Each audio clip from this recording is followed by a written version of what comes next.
കുട്ടികൾ ആദ്യമായി സ്വയംഭോഗം ചെയ്യുമ്പോൾ സ്വയംഭോഗത്തോടനുബന്ധിച്ച് അതായത് ഒരു ദിവസത്തിന് ശേഷമോ അല്ലെങ്കിൽ ഉടൻ തന്നെയോ അവർക്ക് കടുത്ത പനി വരുന്നു, കടുത്ത ജലദോഷമുണ്ടാകുന്നു, അലർജിക് റിയാക്ഷൻ, അത് അവിടെ ഇവിടെയും ചൊറിഞ്ഞു തടിക്കുന്നു, മൂക്കിൽ നിന്ന് ഒലിച്ചുകൊണ്ടിരിക്കുന്നു. അതിനുശേഷം കുട്ടി സുഹൃത്തുക്കളോടോ അല്ലെങ്കിൽ രക്ഷിതാക്കളോട് പറയാതെ മറ്റാരോടെങ്കിലും പറയുകയും അവർ ചികിത്സയ്ക്ക് വരുന്നതുമായിട്ടുള്ള അവസ്ഥ ഉണ്ടാകാറുണ്ട്.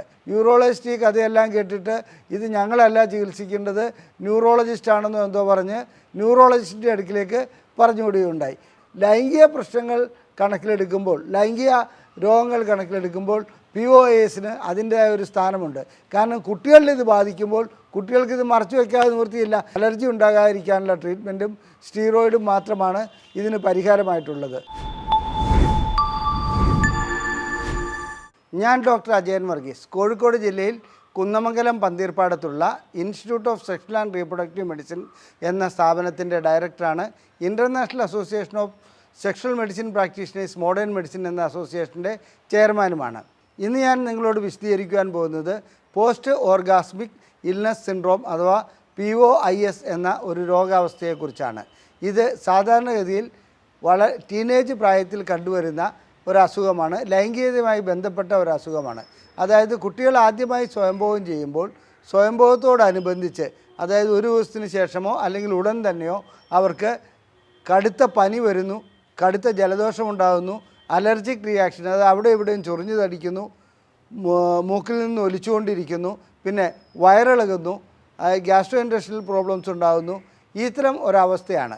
പിന്നെ മാത്രമല്ല അതിനോടനുബന്ധിച്ച് തന്നെ അവർക്ക് തലയ്ക്കകത്ത് മൊത്തം ഒരു മങ്ങൽ അനുഭവപ്പെടുന്നു, ഒന്നും ചിന്തിക്കാൻ കഴിയാത്ത ഒരവസ്ഥ അനുഭവപ്പെടുന്നു. ഇത് അപൂർവങ്ങളിൽ അപൂർവമായ ഒരസുഖം തന്നെയാണ്.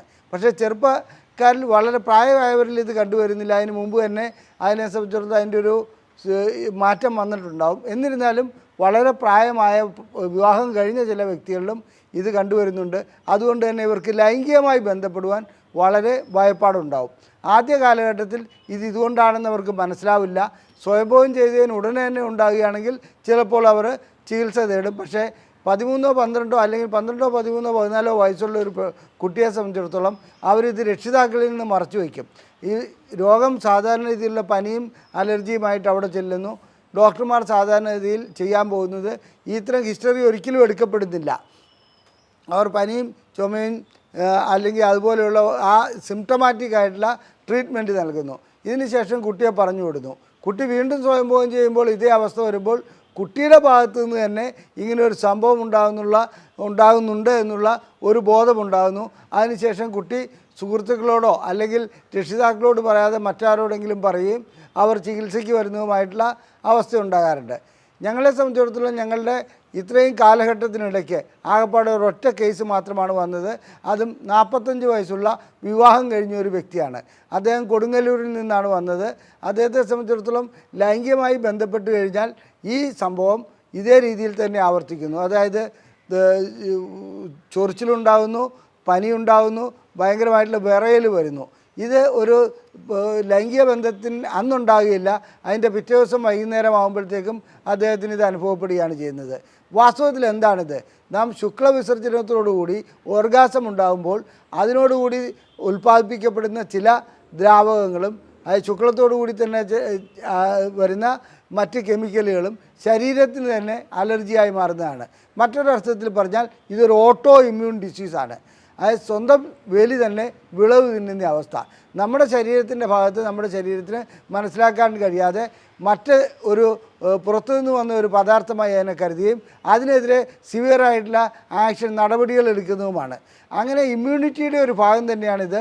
ശരീരം മറ്റ് പുറത്തുനിന്ന് വന്നതിനെയല്ല സ്വന്തം ഭാഗത്ത് തന്നെ എതിർത്ത് തോൽപ്പിക്കാൻ ശ്രമിക്കുകയാണ്. ഈ വ്യക്തി ഇവിടെ എത്തിപ്പെട്ടപ്പോൾ അദ്ദേഹത്തിൻ്റെ ഒരു ഹിസ്റ്ററി പറയുകയുണ്ടായി. അദ്ദേഹം എറണാകുളത്ത് ഒരു ആശുപത്രിയിൽ കാണിച്ചിരുന്നു. അവിടെ ചെന്ന് കഴിഞ്ഞപ്പോൾ അതൊരു വലിയ പ്രശസ്തമായ ഒരു ആശുപത്രിയാണ്.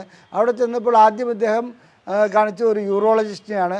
യൂറോളജിസ്റ്റ് ഈ കഥയെല്ലാം കേട്ടിട്ട് ഇത് ഞങ്ങളല്ല ചികിത്സിക്കേണ്ടത്, ന്യൂറോളജിസ്റ്റാണെന്നോ എന്തോ പറഞ്ഞ് ന്യൂറോളജിസ്റ്റിൻ്റെ അടുക്കിലേക്ക് പറഞ്ഞു വിടുകയുണ്ടായി.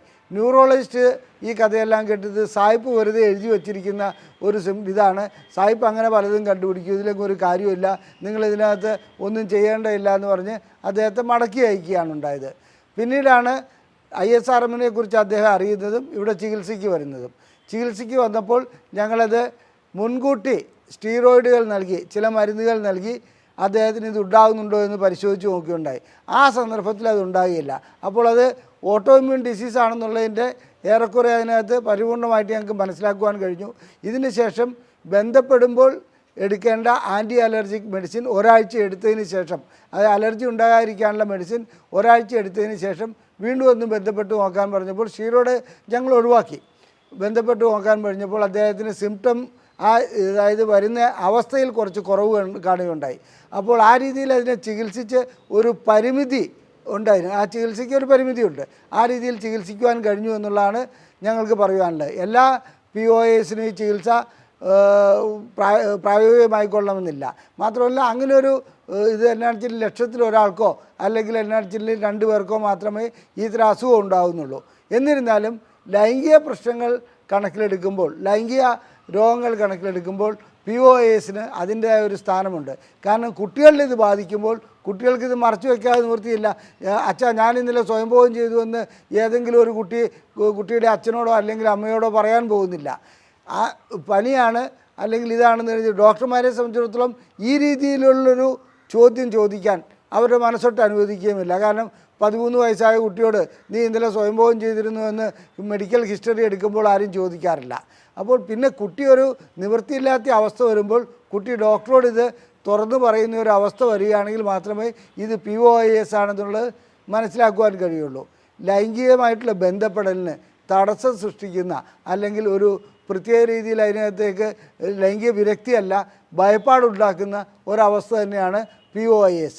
അതിന് ചികിത്സ ആ രീതിയിൽ ചെയ്യുകയാണെങ്കിൽ, വ്യക്തമായ കാരണങ്ങൾ കണ്ടുപിടിക്കപ്പെട്ടിട്ടില്ല, അതുകൊണ്ട് വ്യക്തമായ ചികിത്സയും ഇതുവരെ ആയിട്ടില്ല. എന്നാലും ഇതിൻ്റെ ഗവേഷണങ്ങൾ നടക്കുന്നുണ്ട്. അതനുസരിച്ച് മുന്നോട്ട് പോകുമ്പോൾ എന്താണ് ഇതിൻ്റെ കാരണം എന്നുള്ളത് മനസ്സിലാക്കാനും വ്യക്തമായി മനസ്സിലാക്കുവാനും അതിനനുസരിച്ചുള്ള ചികിത്സ നൽകുവാനും കഴിയുമെന്ന് പ്രതീക്ഷിക്കാം. ഇപ്പോഴത്തെ അവസ്ഥയിൽ ഇതിന് സിംപ്റ്റമാറ്റിക് ട്രീറ്റ്മെൻറ്റ് അല്ലെങ്കിൽ അലർജി ഉണ്ടാകാതിരിക്കാനുള്ള ട്രീറ്റ്മെൻറ്റും സ്റ്റീറോയിഡും മാത്രമാണ് ഇതിന് പരിഹാരമായിട്ടുള്ളത്. പിന്നീട് ഈ ലൈംഗിക ബന്ധം കുറയ്ക്കുക എന്നുള്ളത് അതൊക്കെ പ്രായോഗികമായിട്ടുള്ളൊരു കാര്യമല്ല. POAS എന്ന അസുഖം ഒരു അപൂർവ രോഗമാണ്. ആ അപൂർവ രോഗം ഏതെങ്കിലും ഒരു വ്യക്തിക്ക് കാണപ്പെടുകയാണെങ്കിൽ ചികിത്സ ലഭിക്കാതെ വരുന്നതാണ് ഇന്ന് കാണുന്ന ദുരവസ്ഥ. ബോധവൽക്കരണം മാത്രമാണ് ഇതിനുള്ള പരിഹാരം. ഇനി ലൈംഗികമായിട്ടുള്ള എന്തെങ്കിലും പ്രശ്നങ്ങൾ നിങ്ങൾക്കുണ്ടെങ്കിൽ അത് ഏത് രൂപത്തിലാവട്ടെ, സ്ത്രീക്കാകട്ടെ പുരുഷനാകട്ടെ, പ്രായഭേദമന്യേ ചികിത്സ നൽകുന്ന ഒരു സ്ഥാപനമാണ് ISRM. നിങ്ങളുടെ ലൈംഗിക പ്രശ്നങ്ങൾക്ക് നിങ്ങൾക്ക് ചികിത്സ ആവശ്യമുണ്ടെങ്കിൽ ഇവിടെ തന്നിരിക്കുന്ന നമ്പറിൽ ഫോൺ വഴി ബുക്ക് ചെയ്യാം. അതുപോലെ തന്നെ ഞങ്ങൾ പ്രസിദ്ധീകരിക്കുന്ന പുരുഷ ലൈംഗികതയും ശേഷിക്കുറവും എന്ന പുസ്തകം നിങ്ങൾക്ക് സൗജന്യമായി ലഭിക്കണമെന്നുണ്ടെങ്കിൽ ISRM എന്ന് വാട്സപ്പ് ചെയ്ത് ഈ നമ്പറിലേക്ക് അയച്ചാൽ മതി. ഞങ്ങളത് നിങ്ങൾക്ക് PDF ഫോർമിൽ അയച്ചു തരുന്നതാണ്. നന്ദി, നമസ്കാരം.